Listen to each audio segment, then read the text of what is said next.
ಈ ಬಂದಿದ್ದಾರಲ್ಲ ಅದರಲ್ಲಿ 4 ಜನ ಅವರು ಇರಬಹುದು ಸಾಧ್ಯತೆಗಳಿದೆ. ಕಸಬ್ ಹೆಂಗ್ ಬಂದ ಮುಂಬೈ ಬ್ಲಾಸ್ಟ್ ಅಲ್ಲಿ? ಹೆಂಗ್ ಬಂದ? ಒಳನುಸುಳುಕೋರನಾಗಿ ಬಂದಲ್ವಾ? ಅಂತ ಮೈಂಡ್ ಸೆಟ್ಗಳು ಬಾಂಗ್ಲಾದೇಶಕ್ಕೆ ಹೋಗಿ ಅಲ್ಲಿಂದ ಒಳನುಸುಳೋದು 2,000 20,000ಕ್ಕೆ ಈಸಿ ಆದರೆ ಆತ ಭಾರತ ದೇಶದ ಯಾವುದೇ ಜಾಗಕ್ಕೆ ಬರ್ಬೋದಲ್ಲ. ಬೆಂಗಳೂರಿಗೆ ಬಂದವ ಟ್ರಿವಾಂಡ್ರಮ್ಗೆ ಹೋಗ್ತಾನೆ, ಚೆನ್ನೈಗೆ ಹೋಗ್ತಾನೆ, ಮುಂಬೈಗೆ ಹೋಗ್ತಾನೆ, ಡೆಲ್ಲಿಗೆ ಹೋಗ್ತಾನೆ. ಯಾರು ತಡೆಯೋರು? ನಾವಿವ್ರನ್ನ ಕಸ ಗೀಸ ಅದೊಂದು ಬೇರೆ ವಿಚಾರ. ಇವರನ್ನೇ ಯೂಸ್ ಮಾಡ್ಕೋತಾರಲ್ಲ ನಾಳೆ. ನೀನು ಹೋಗಪ್ಪ, ನಾನು ಏನು ಮಾಡ್ಬೇಕು ಅದು ಹೇಳ್ತೀನಿ ಅಷ್ಟೇ. ನಿನಗೊಂದು ಫೋನ್ ಆಯ್ತಪ್ಪ, ಒಬ್ಬ ಬಂದ, ಅವನಿಗೊಂದು ಫೋನ್ ಕೊಡ್ತೀನಿ, ತಗೊಂಡೋಗಷ್ಟೇ ಅಂತೇಳಿ. ಫೋನ್ ಇದೆ ಅವನಿಗೆ, ನಾಳೆ ಒಂದು ಫೋನ್ ಬರುತ್ತೆ, ನೋಡಪ್ಪ ನೀನು ಬಂದು ಅಲ್ಲಿ ರೈಲ್ವೆ ಸ್ಟೇಷನಲ್ಲಿ ಒಂದು ಐಟಮ್ ಇಟ್ಟಿದ್ದೀನಿ, ತಗೊಂಡೋಗಿ ಮನೇಲಿ ಇಟ್ಟಿರು ಅಷ್ಟೇ. ಇಟ್ಟ. ಇನ್ನೊಂದು ಫೋನ್ ಬರುತ್ತೆ, ನೋಡಪ್ಪ ಒಬ್ಬ ಬರ್ತಾನೆ ಬೈಕಲ್ಲಿ ಅಥವಾ ಕಾರಲ್ಲಿ, ಅವನಿಗೆ ಆ ಬಾಕ್ಸ್ ಕೊಟ್ಬಿಡು. ಅವನು ಕೊಟ್ಟ. ಇವಂದೇನು ತಪ್ಪಿಲ್ಲ ನೋಡಿ. ಆಗೋದೇನಾಯ್ತು ಅಲ್ಲಿ? ಅದು ಬಾಂಬ್ ಆಗಿರ್ಬೋದು, ಕುಕ್ಕರ್ ಬ್ಲಾಸ್ಟ್ ಆಯ್ತು, ಮತ್ತೊಂದು ಬ್ಲಾಸ್ಟ್ ಆಯ್ತು. ಯಾಕಾಗೋದಿಲ್ಲ? ಆಗತ್ತೆ. ಅದನ್ನು ಹೇಳ್ತಾ ಇದ್ದೀವಿ, ಆಂತರಿಕ ಭದ್ರತೆ. ಇವರನ್ನು ಉಪಯೋಗಿಸಿಕೊಂಡು ಅಥವಾ ಇವರನ್ನೇ ಯಾಕೆ ಮಾಡ್ಲಿಕ್ಕೆ ಆಗೋದಿಲ್ಲ? ಯಾರು ಎಚ್ಚೆತ್ಕೊಳ್ಬೇಕು ಇದರ ಬಗ್ಗೆ? ಮತ್ತೊಮ್ಮೆ ಹೇಳ್ತಾ ಇದ್ದೀನಿ, ಪಾಕಿಸ್ತಾನದಿಂದ ಬರೋಕ್ಕಾಗದವರು ಬಾಂಗ್ಲಾದೇಶದಿಂದ ಬರೋದಕ್ಕೆ ಸುಲಭ ಇದೆ. ದೇಶದ ಆಂತರಿಕ ಭದ್ರತೆ ವಿಚಾರವಾಗಿ ನಮ್ಮ 37 ಲಕ್ಷ ಕೋಟಿಯಲ್ಲಿ ಬಹುತೇಕ ನಮ್ಮ ರಕ್ಷಣೆಗಾಗಿ ವಿನಿಯೋಗ ಆಗತ್ತೆ. ನಾವು ಆ ಫ್ಲೈಟ್ ತಗೊಂಡ್ವಿ, ಈ ಫ್ಲೈಟ್ ತಗೊಂಡ್ವಿ, ಈ ಯುದ್ಧ ವಿಮಾನ ತಗೊಂಡ್ವಿ, ಮಣ್ಣಾಂಗಟ್ಟೆ. ಇವ್ರು ಒಳಗೆ ಬಂದು ಇಲ್ಲಿ ಬಾಂಬ್ ಬಿಟ್ರೆ ಇದರ ಬಗ್ಗೆ ಇನ್ನಷ್ಟು ಹೆಚ್ಚಿನ ಮಾಹಿತಿ ಕೊಡ್ತಾರೆ ಸುನಿಲ್. ಸುನಿಲ್. ಎಸ್ ಜಯಪ್ರಕಾಶ್, ನಾನು ಆಗಲೇ ಹೇಳ್ತಾ ಇದ್ದೆ, ಈ ಹಿಂದೆ JMB ಅನ್ನುವಂಥ ಒಂದು ಸಂಘಟನೆ ಕರ್ನಾಟಕದಲ್ಲಿ ತುಂಬಾನೇ ಆಕ್ಟಿವ್ ಆಗಿತ್ತು, ಜಮಾತುಲ್ ಮುಜಾಹಿದೀನ್ ಬಾಂಗ್ಲಾದೇಶ ಅನ್ನುವಂಥದ್ದು. ಸೊ ಇವ್ರ ಮೇಲೆ NIA ಅಧಿಕಾರಿಗಳು ದಾಳಿಯನ್ನು ನಡೆಸಿದ್ರು. ಕಂಪ್ಲೀಟ್ ಆಗಿ ಆ ಒಂದು ಟೆರರಿಸ್ಟ್ ಆರ್ಗನೈಸೇಷನ್ ಇದ್ದಂಥ ಪ್ರತಿಯೊಬ್ಬರನ್ನು ಕೂಡ ಅರೆಸ್ಟ್ ಮಾಡಿದ್ರು. ಆದರೆ ತನಿಖೆ ವೇಳೆ ಗೊತ್ತಾಗಿದ್ದಂಥ ವಿಚಾರಗಳಂದ್ರೆ ಇವರೆಲ್ಲರೂ ಕೂಡ ಅಕ್ರಮವಾಗಿ ನಮ್ಮ ಬಾರ್ಡರ್ ಮೂಲಕ ಭಾರತಕ್ಕೆ ಪ್ರವೇಶ ಮಾಡಿದ್ರು. ಅದಾದ ನಂತರ ಅದೆಷ್ಟೋ ಮಂದಿ ಬೆಂಗಳೂರಿನಲ್ಲಿ ಬಂದು ಬೆಂಗಳೂರಲ್ಲಿ ಕೂಲಿ ಕೆಲಸ ಮಾಡ್ಕೊಂಡಿದ್ರು. ನಂತರ ಮುಂದಿನ ದಿನಗಳಲ್ಲಿ ಈ ಒಂದು ಟೆರರಿಸ್ಟ್ ಆರ್ಗನೈಸೇಷನ್ ಮುಂದಕ್ಕೆ ಬೆಳೆಸ್ಕೊಂಡು ಹೋಗಬೇಕು ಅನ್ನೋ ಕಾರಣಕ್ಕೋಸ್ಕರ ರಾಬ್ರಿಗಳು, ಡಕಾಯಿತಿಗಳನ್ನು ಮಾಡಿಕೊಂಡಿದ್ರು. ಬೆಂಗಳೂರು ಹೊರವಲಯದಲ್ಲಿ ಒಂಟಿ ಮನೆಗಳಿಗೆ ನುಗ್ಗಿ ಪಿಸ್ತೂಲ್ಸ್ ತೋರಿಸಿ ಹಣ ಪಡ್ಕೋತಿದ್ರು. ಅದಾದ ನಂತರ ಈ ಹಣವನ್ನು ಭಯೋತ್ಪಾದಕ ಚಟುವಟಿಕೆಗಳಿಗೆ ಬಳಕೆ ಮಾಡ್ತಿದ್ರು ಅನ್ನುವಂಥ ವಿಚಾರ ತನಿಖೆ ವೇಳೆ ಗೊತ್ತಾಗಿರುವಂಥದ್ದು. ಸೊ ಇದೆಲ್ಲವೂ ಕೂಡ ಶಾಕಿಂಗ್ ಆಗುತ್ತೆ. ಇಷ್ಟೆಲ್ಲ ಈ ಹಿಂದೆ ಆಗಿರುವಂಥ ಟೈಮಲ್ಲಿ ಇನ್ನು ಮುಂದಿನ ದಿನಗಳಲ್ಲೂ ಕೂಡ ಈ ಥರದ್ದು ಆಗೋದಕ್ಕೆ ಅವಕಾಶವನ್ನು ಕೊಡ್ತಾ ಇದ್ದೀವಿ ಅಂತ ಹೇಳಿದರೆ ಇದು ನಿಜಕ್ಕೂ ಕೂಡ ಶಾಕ್ ಆಗುತ್ತೆ.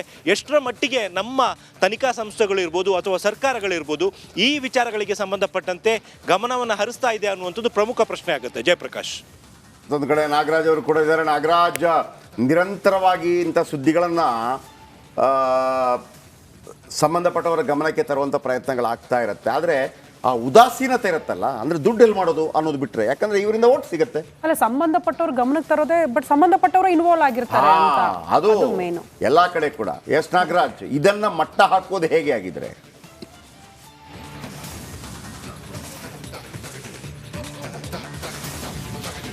ಜಯಪ್ರಕಾಶ್, ಏನು ಪ್ರಮುಖವಾಗಿ ರಾಷ್ಟ್ರದ ಆಂತರಿಕ ಭದ್ರತೆಗೆ ಸವಾಲಾಗಿರ್ತಕ್ಕಂಥ ಈ ಒಂದು ಅಕ್ರಮ ಬಾಂಗ್ಲಾ ನುಸುಳುಕೋರರ ಏನು ಒಂದು ಕ್ಯಾಂಪ್, ರಾಮಮೂರ್ತಿ ನಗರ ಬಳಿ ಇರ್ತಕ್ಕಂಥ ಕ್ಯಾಂಪ್ ಬಳಿ ನಾನು ಈಗಿರ್ತಕ್ಕಂಥದ್ದು ದೃಶ್ಯಾವಳಿಗಳಲ್ಲಿ ತೋರಿಸ್ತೀನಿ. ಅವ್ರ ಕ್ಯಾಂಪ್ ಹೇಗಿರುತ್ತೆ, ಜೊತೆಗೆ ಅವರು ಯಾವ ರೀತಿ ಕಾರ್ಯನಿರ್ವಹಣೆ ಮಾಡ್ತಾರೆ, ಮತ್ತು ಅವ್ರನ್ನ ಯಾಕೆ ದೇಶದಿಂದ ಸುಲಭವಾಗಿ ಹೊರಗಡೆ ಹಾಕ್ಲಿಕ್ಕೆ ಆಗ್ತಾ ಇಲ್ಲ ಅನ್ನೋದನ್ನು ನಾನು ಹೇಳ್ತೀನಿ. ನೀವು ನೋಡ್ತಾ ಇರ್ಬೋದು ದೃಶ್ಯಾವಳಿಗಳಲ್ಲಿ, ಮನುಷ್ಯರು ಅನ್ಸ್ಕೊಂಡವರು ಇಂಥ ಕಡೆ ವಾಸ ಮಾಡಲಿಕ್ಕೆ ಯೋಗ್ಯ ಅಲ್ಲ ಅಂಥ ಕಡೆ ಇವರು ಕ್ಯಾಂಪ್ ಮಾಡ್ಕೊಂಡು, ಅದರಲ್ಲೂ ಇದೊಂದು ಇಬ್ಬರು ಅಣ್ಣತಮ್ಮಂದರ ನಡುವೆ ಇರ್ತಕ್ಕಂಥ ಡಿಸ್ಪ್ಯೂಟ್ ಲ್ಯಾಂಡು. ಇಲ್ಲಿ ಇಬ್ಬರಿಗೂ ಡಿಸ್ಪ್ಯೂಟ್ ಇರೋದ್ರಿಂದ ಯಾರೇ ಬಂದು ಇದ್ರೂ ಸಹ ಈ ಒಂದು ಲ್ಯಾಂಡನ್ನು ಕೇಳೋದಿಲ್ಲ. ಹೀಗಾಗಿ ಬಂದು ಇಲ್ಲಿ ಶೆಡ್ಗಳನ್ನು ಹಾಕ್ಕೊಂಡು ವಾಸ ಮಾಡ್ತಾ ಇರ್ತಕ್ಕಂಥದ್ದು ನೋಡ್ತಾ ಇರ್ಬೋದು. ಪೂರ್ತಿ ಕಸದಿಂದ ತುಂಬಿರ್ತಕ್ಕಂಥದ್ದು, ಜೊತೆಗೆ ಏನು ಇಲ್ಲಿ ವಾಸ ಮಾಡಲಿಕ್ಕೆ ಅಥವಾ ಓಡಾಡಲಿಕ್ಕೆ ಯೋಗ್ಯವಲ್ಲದಂಥ ಜಾಗದಲ್ಲಿ ಅವರು ವಾಸವನ್ನು ಮಾಡಿಕೊಂಡು ಇರ್ತಕ್ಕಂಥದ್ದು. ಆದರೆ ಯಾಕೆ ಈ ಬಾಂಗ್ಲಾ ಅಕ್ರಮ ನುಸುಳುಕೋರರನ್ನು ಇಲ್ಲಿಂದ ಹೊರಗಡೆ ಕಳಿಸ್ಲಿಕ್ಕೆ ಆಗಲ್ಲ ಅಂತಂದರೆ ಅದಕ್ಕೆ ಪ್ರಮುಖವಾದಂಥ ಕಾರಣ ಇಲ್ಲಿಯ ರಾಜಕಾರಣಿಗಳು, ಇಲ್ಲಿಯ ವ್ಯಕ್ತಿಗಳು. ಯಾಕಂತಂದರೆ ಅವ್ರು ಇಲ್ಲಿಗೆ ಬಂದ ಕೂಡಲೇ ಅವರಿಗೆ ಆಧಾರ್ ಕಾರ್ಡು, ವೋಟರ್ ID ಮಾಡಿಸ್ಕೊಡ್ತಾರೆ. ಇದು ಯಾವ ರೀತಿ ಪರಿಣಾಮ ಬೀರುತ್ತೆ ಅಂತಂದರೆ ಅವ್ರ ಹತ್ರ ಕೆಲವೊಂದು ಡಾಕ್ಯುಮೆಂಟ್ಗಳಿರೋದ್ರಿಂದ ಲೀಗಲ್ ಪ್ರೋಸೆಸ್ ಶುರುವಾಗುತ್ತೆ. ಈ ನಿಟ್ಟಿನಲ್ಲಿ ಅವ್ರನ್ನ ಇಲ್ಲಿಂದ ಅಷ್ಟು ಸುಲಭವಾಗಿ ಹೊರಗಡೆ ಹಾಕೋಕ್ಕಾಗಲ್ಲ. ಈ ಹಿಂದೆ ಇವ್ರಿಗೆ ಒಬ್ಬ ಬ್ರೋಕರ್ ಆಗಿ ಅಲ್ಲಿಂದ ಬರೋರಿಗೆ ಇಲ್ಲಿ ಶೆಲ್ಟರ್ ಕೊಡ್ತಾ ಇದ್ದ ಜಾಕೀರ್ ಹುಸೇನ್ ಅಂತೇಳಿ NIA ಅಧಿಕಾರಿಗಳು ಅರೆಸ್ಟ್ ಮಾಡಿದ್ರು. ಆದರೆ ಆತನ ಕರ್ಕೊಂಬಂದು ಇಲ್ಲಿ ಬಿಟ್ಟಿರ್ತಕ್ಕಂಥ ಬಹುತೇಕರಿಗೆ ಇಲ್ಲಿ ಆಧಾರ್ ಕಾರ್ಡ್ ಮತ್ತು ವೋಟರ್ ಐ ಡಿಗಳನ್ನು ಮಾಡಿಸ್ಕೊಟ್ಟಿರ್ತಾರೆ. ಈ ನಿಟ್ಟಿನಲ್ಲಿ ಇಲ್ಲಿಂದ ಅವರನ್ನು ಹೊರಗಡೆ ಕಳಿಸ್ಬೇಕಾದ್ರೆ ಲೀಗಲ್ ಪ್ರೊಸೆಸ್ ಶುರುವಾಗುತ್ತೆ ಮತ್ತು ಕಾನೂನಿನ ತೊಡಕುಗಳು ಉಂಟಾಗುತ್ತೆ. ಈ ನಿಟ್ಟಿನಲ್ಲಿ ಅವರನ್ನು ಸಡನ್ನಾಗಿ ಇಲ್ಲಿಂದ ಕಳ್ಸೋಕ್ಕಾಗಲ್ಲ. ಇಲ್ಲಿಯ ರಾಜಕಾರಣಿಗಳು ಅವರಿಗೆ ವ್ಯವಸ್ಥೆಗಳನ್ನು ಮಾಡಿಕೊಡೋದು ಬಿಟ್ಟರೆ ಇವರನ್ನು ಬೇಗ ನಿರ್ಮೂಲನೆ ಮಾಡ್ಬೋದು ಅಂತೇಳಿ ಪೊಲೀಸ್ ಇಲಾಖೆ ಹೇಳೋದು. ಆದರೆ ಇದು ಸದ್ಯದ ಮಟ್ಟಿಗೆ ಭಾಳ ದೊಡ್ಡ ಥ್ರೆಟ್ಟಾಗಿ ರಾಜ್ಯಕ್ಕೆ ಕಾಡ್ತಾ ಇರ್ತಕ್ಕಂಥದ್ದು. ಯಾಕಂತಂದರೆ 2022ರಿಂದ ಇಲ್ಲಿವರೆಗೂ ರಾಜ್ಯ ಬೆಂಗಳೂರು ಒಂದರಲ್ಲೇ 20ಕ್ಕೂ ಹೆಚ್ಚು ಶಂಕಿತ ಉಗ್ರರನ್ನು ವಿವಿಧ ತನಿಖಾ ಸಂಸ್ಥೆಗಳು ಅರೆಸ್ಟ್ ಮಾಡಿರ್ತಕ್ಕಂಥದ್ದು. ಜಯಪ್ರಕಾಶ್. ಎಸ್, ಥ್ಯಾಂಕ್ ಯು ನಿಮ್ಮೆಲ್ಲ ಅಪ್ಡೇಟ್ಸ್ಗೆ. ಬಟ್ ನಾಗರಾಜ್ಗೆ ಇನ್ನೊಂದು ಪ್ರಶ್ನೆ ಕೇಳ್ಬೋದಿತ್ತು ನಾನು. ಕೇಳಿ ಕೇಳಿ ಕೇಳಿ ಕೇಳಿ. ನಾಗರಾಜ್ ಸ್ಪಾಟ್ ಅಲ್ಲಿ ಇರೋದ್ರಿಂದ ನನ್ನ ಪ್ರಶ್ನೆ ಅಂದ್ರೆ, ನೀವು ಹೇಳ್ತಾ ಇದ್ರಿ ಆಧಾರ್ ಕಾರ್ಡ್ ಮತ್ತು ID ಕಾರ್ಡ್ ಮಾಡ್ಕೊಡ್ತಾರೆ ಇಲ್ಲಿರೋರು ಅಂತ. ಬಟ್ ಅವರೊಂದು ಕಾಲೋನಿ ರೀತಿಯಲ್ಲಿ ನಿರ್ಮಾಣ ಮಾಡ್ಕೊಂಡಿದ್ದಾರೆ, 10ರಿಂದ 20 ಸಾವಿರ ಜನ ವಾಸ ಮಾಡ್ತಾರೆ ಅಂತ ಅಂದ್ರೆ ಅವ್ರಿಗೆ ಮೂಲಭೂತ ಸೌಕರ್ಯಗಳು, ಕರೆಂಟ್ ವ್ಯವಸ್ಥೆ, ಎಲ್ಲಾ ವ್ಯವಸ್ಥೆನ ಕೂಡ ಅಚ್ಚುಕಟ್ಟಾಗಿ ಮಾಡ್ಕೊಟ್ಟಿದ್ದಾರೆ ಅಂತ. ಹಾಗಾದ್ರೆ ಭ್ರಷ್ಟ ವ್ಯವಸ್ಥೆ, ಒರಿಜಿನಲ್ ನಮ್ಮಲ್ಲಿರುವಂತ ಕರ್ನಾಟಕದ ವಾಸಿಗಳಿಗೆ ಕರೆಕ್ಟ್ ಆಗಿ ಕರೆಂಟ್ ಸಿಗ್ತಾ ಇಲ್ಲ. ನಾನೇ ಅನೇಕ ಸ್ಟೋರಿ ಮಾಡ್ತಾ ಇರ್ತೀನಿ. ನನಗೆ ಬಹಳ ಆಶ್ಚರ್ಯ ಆಗೋದು, ಶ್ರುತಿ ಅವರು ಒಳ್ಳೆ ಪಾಯಿಂಟ್ ಎತ್ತಿದ್ರು.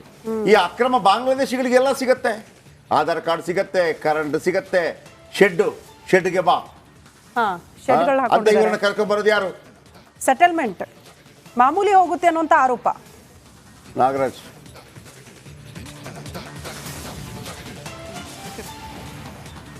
ಜಯಪ್ರಕಾಶ್, ನಿಜಕ್ಕೂ ಆ ಪ್ರಶ್ನೆ ಇರ್ತಕ್ಕಂಥದ್ದು. ನೀವು ದೃಶ್ಯಾವಳಿಗಳಲ್ಲಿ ನೋಡ್ತಾ ಇರ್ಬೋದು, ಅಲ್ಲಲ್ಲಿ ಲೈಟ್ಗಳನ್ನು ಸಹ ಬಿಟ್ಕೊಂಡಿದ್ದಾರೆ. ಇದೇನು ರೆಗ್ಯುಲರ್ ಆಗಿ ಇವರಿಗೆ ಕರೆಂಟ್ ವಿದ್ಯುತ್ ಮೀಟರ್ ಹಾಕಿ ಅವ್ರಿಗೆ ವಿದ್ಯುತ್ ಲೀಗಲ್ ಆಗಿ ಕೊಟ್ಟಿರುವಂಥದ್ದಲ್ಲ.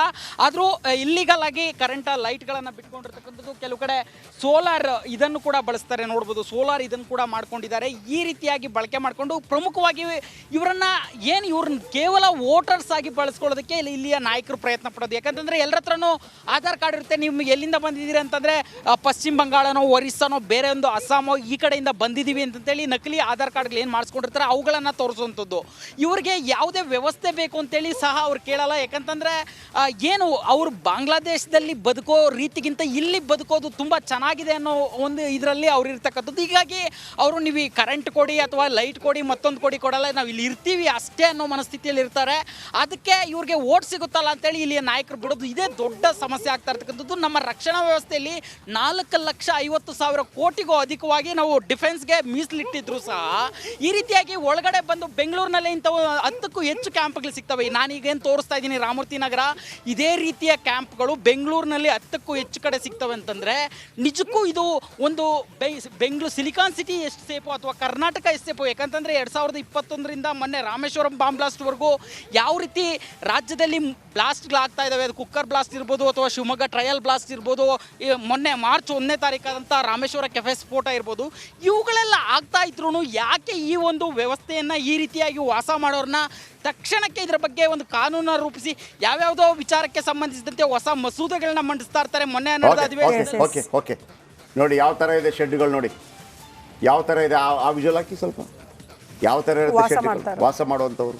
ಕರೆಂಟ್ ನೋಡಿ, ಕರೆಂಟ್ ಬಿಲ್ ಕರೆಂಟ್ ಬರುತ್ತೆ ಅಲ್ಲಿಗೆ, ಆಮೇಲೆ ಕುಡಿಯೋ ನೀರು ಸಿಗುತ್ತೆ ಅಲ್ಲಿಗೆ, ಆಮೇಲೆ ID ಕಾರ್ಡ್ ಸಿಗೋದು, ಆಧಾರ್ ಕಾರ್ಡ್ ಸಿಗುತ್ತೆ, ವೋಟರ್ ID ಸಿಗುತ್ತೆ. ಅಲ್ಲಿ ನಮ್ಮ ಉತ್ತರ ಕರ್ನಾಟಕದಲ್ಲಿ ಮಾತ್ರವಲ್ಲ, ಅನೇಕರಿಗೆ ಮನೆ ಇಲ್ಲ ರೀ ಇನ್ನೂ ಕೂಡ. ಆ ಬಿದ್ದೋಗಿರೋ ಮನೆಯನ್ನು ಕಟ್ಟಿಕೊಡ್ಲಿಕ್ಕೆ ಆಗಿಲ್ಲ. ಈಗ ಅಲ್ಲಿ ಉತ್ತರ ಕನ್ನಡದಲ್ಲಿ 5 ಮನೆ ಹೋಯ್ತಲ್ಲ, ಅವನು ಸಾಯ್ಬೇಕಿನ್ನು. 5 ಮನೆ ಹೋಗಿದೆ, ಖಾಲಿ ನೋಡಿ. ಇದಾ ಸೋಲಾರಾ? ಎನ್ನಡ ಇದು ಸೋಲಾರು, ಕರೆಂಟು, ಬೆಡ್, ಅದು ಅದ್ರ ಮೇಲೆ ಶೆಡ್ಡಿನ ಮೇಲೆ ಬೆಡ್ಡು.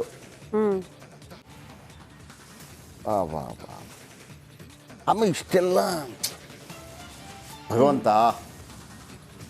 ಇವರು ಹೆಂಗ್ ಗೊತ್ತೇನ್ರಿ, ಈ ಅಲ್ಲಿ ಕಸ ಇದೆಯಲ್ಲ, ಕಸ ತೆಗೆಯೋದಕ್ಕೆ 1,000 ಲಾರಿಯಿಂದ ಇಟ್ಕೊಳ್ಳಿ. ಇವರು 2,000 ಲಾರಿ ಬಿಲ್ ಹಾಕ್ತಾರೆ. ಆ ಬಿಲ್ ಒಮ್ಮೆ ನೋಡಿದಾಗ ಯಾವ್ದು ಲಾರಿ ಅಂತಂದ್ರೆ scooter ನಂಬರಲ್ಲಿ bill, auto ನಂಬರಲ್ಲಿ bill, ಸೈಕಲ್ಗೊಂದು number ಇಲ್ಲ ಅಂದ್ರೆ ಅದಕ್ಕೂ ಹಾಕ್ಬಿಡ್ತಾ ಇದ್ರು.